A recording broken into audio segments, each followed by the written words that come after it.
En esta radioemisora presentamos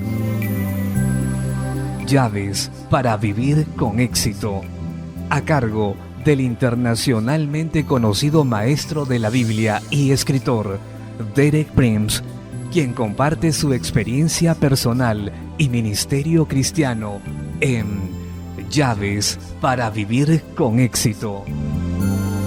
Bienvenidos.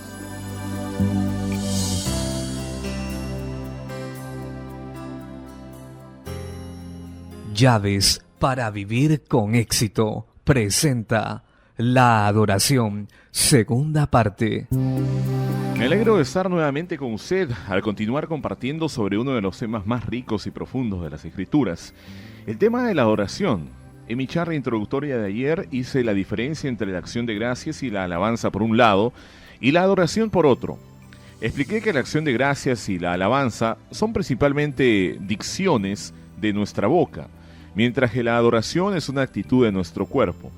Sin embargo, esa no es toda la verdad, porque solo tiene que ver con lo externo. Para ser aceptables a Dios y de acuerdo a su santidad, hay condiciones esenciales que debemos cumplir en el interior de nuestro corazón. En mi charla de hoy hablaré sobre la actitud interna del corazón que por sí sola puede hacer que nuestra adoración sea aceptable a Dios. Las condiciones del corazón que por sí solas son aceptables a Dios son mencionadas por Jesús en su conversación con la mujer samaritana que se registra en Juan capítulo 4. Jesús se encontró a esa mujer en un pozo y entabló conversación con ella. La mujer empezó a hablar de los reclamos conflictivos de Jerusalén y Samaria como centro de adoración. Los judíos, por supuesto, adoraban en Jerusalén y los samaritanos en Samaria. Pero cuando esta mujer empezó a hablar sobre los reclamos de estos dos lugares físicos, geográficos, Jesús volteó a la conversación en una dirección diferente e inesperada. Leamos en Juan capítulo 4, versos del 20 al 24. Nuestros padres adoraron en ese monte y vosotros decís que en Jerusalén es el lugar donde se debe adorar. Jesús le dijo: mujer, créeme que la hora viene cuando ni en este monte ni en Jerusalén adoraréis al Padre. Vosotros adoráis lo que no sabéis, nosotros adoramos lo que sabemos, porque la salvación viene de los judíos. Mas la hora viene y ahora es cuando los verdaderos adoradores adorarán al Padre en espíritu y en verdad, porque también el Padre tales adoradores busca que le adoren. Dios es espíritu, y los que le adoran en espíritu y en verdad es necesario que adoren. Quiero llamarle la atención a ciertos puntos en esta conversación entre Jesús y la mujer samaritana. Primero, las palabras de Jesús a esa mujer fueron proféticas. En unos 100 años de esa conversación, el templo de Jerusalén fue destruido y fue imposible que el pueblo judío adorara en ese lugar. Sin embargo, antes de que fuera destruido el templo, Dios dio una provisión alterna para que su pueblo le adorara. Trasladó los requisitos de un lugar físico a una condición espiritual. La condición espiritual que Jesús mencionó fue en espíritu y en verdad. El tercer punto es que Dios de verdad busca adoradores de ese tipo. Esa es para mí una de las declaraciones más emocionantes y sorprendentes de la Biblia, que Dios Todopoderoso busca a personas que le adoren. Jesús dijo: el Padre tales adoradores busca que le adoren, los que adoren en espíritu y en verdad. Veamos esas dos condiciones espirituales, las condiciones internas del corazón que Jesús menciona, en espíritu y en verdad. Quisiera empezar con el segundo requisito, en verdad. Según mi entendimiento, eso significa sinceridad absoluta, apertura y honestidad delante de Dios. Venimos a Dios sin restringir nada, sin esconder nada, exponiendo todo nuestro corazón y toda nuestra vida a Él. Este requisito de en verdad o sinceridad excluye definitivamente muchas cosas que son muy comunes en la religión. Excluye la simulación, la hipocresía y la falsa apariencia. Todas esas cosas son excluidas por el requisito en verdad. Destacaré ahora otro tipo de personas que son excluidos de la presencia de Dios. La lista es dada en Apocalipsis 21, verso 8.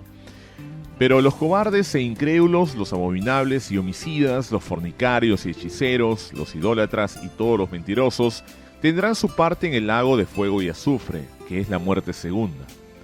Note la última categoría de la lista, todos los mentirosos. Los mentirosos no pueden tener acceso a la presencia de Dios Todopoderoso. Es por eso que tenemos que adorarle en verdad.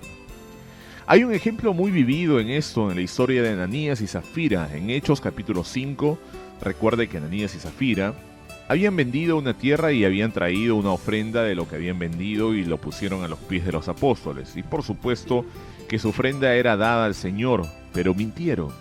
Dijeron que habían traído todo el dinero cuando en realidad se habían dejado una parte.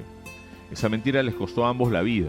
Simplemente cayeron muertos uno tras el otro en la presencia de Dios. ¿No es esa una demostración muy vivida de que las mentiras y la insinceridad no tienen acceso a la presencia de Dios? Y en 1 de Juan, capítulo 1, versos 5 y 6, esto es lo que el apóstol Juan dice. Ese es el mensaje que hemos oído de él y os anunciamos. Dios es luz y no hay ninguna tinieblas en él. Si decimos que tenemos comunión con él y andamos en tinieblas, mentimos y no practicamos la verdad. Así que cuando venimos a Dios, entramos en luz. No hay lugar para la oscuridad. No hay lugar para las reservas ni para la insinceridad. Todo tiene que estar completamente abierto. Note la frase. Tenemos comunión con Él. En mi charla de ayer afirmé que la comunión y la adoración están estrechamente relacionadas tanto para la comunión como para la adoración. La condición es invariable, completa honestidad, sinceridad y franqueza. Debemos adorar a Dios en verdad. Ahora veamos el segundo requisito en nuestra actitud interna del corazón para la adoración en espíritu. Ya hablamos de en verdad. Tratemos de ver lo que significa en espíritu. Para entender eso necesitamos tomar el cuadro que nos da la Biblia de toda la personalidad humana. De acuerdo con la revelación de las Escrituras, la personalidad humana consiste de 3 elementos interrelacionados: el espíritu, el alma y el cuerpo.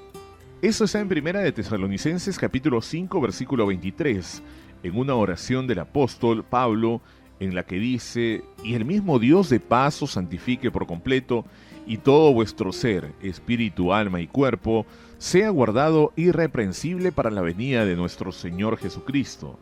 Notará que Pablo habla de toda nuestra personalidad y la define como espíritu, alma y cuerpo.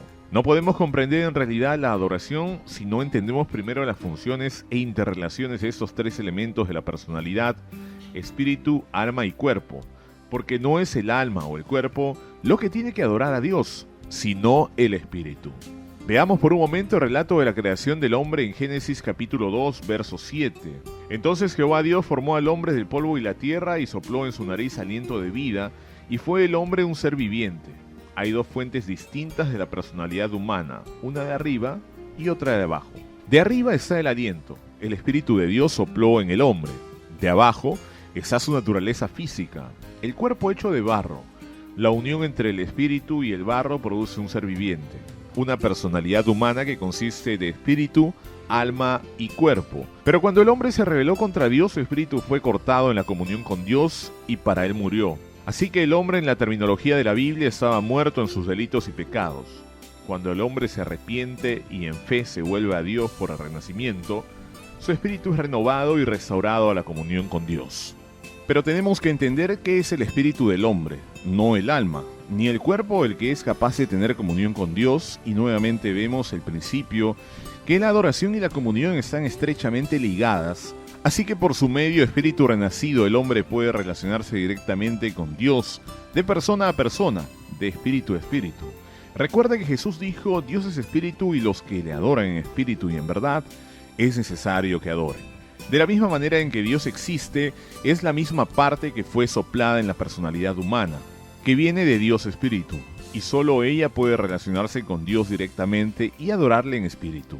Escuche lo que Pablo dice en 1 Corintios 6, versos 16 y 17. ¿O no sabéis que el que se une con una ramera es un cuerpo con ella, porque dice: los 2 serán una sola carne? Pero el que se une al Señor, un espíritu es con él. Así que hablamos de 2 maneras diferentes en que se unen 2 personas. Una es la manera carnal, la unión sexual, un hombre y una mujer, pero la otra es la manera espiritual, la unión espiritual, el espíritu del hombre con el espíritu de Dios. Es un cuadro sorprendente, pero está muy claro.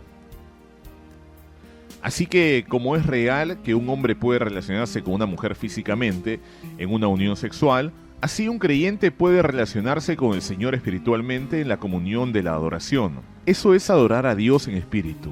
La adoración es la unión con Dios en el espíritu, es comunión con Él, es comunión y unión directa con Dios, pero el alma del hombre no puede hacer eso. El cuerpo del hombre no es capaz de hacerlo. Solo el espíritu del hombre es capaz de tener esa relación única y la más preciosa de todas con Dios. La relación de unión y comunión que viene por medio de la adoración, esa es la actividad más alta de que es capaz el hombre, adorar a Dios en espíritu y en verdad. Nuestro tiempo por hoy ha terminado. Regresaré mañana a la misma hora para continuar con este tema de la adoración. Hablaré sobre los pasos para adorar. Explicaré una manera simple y práctica de cómo entrar en adoración.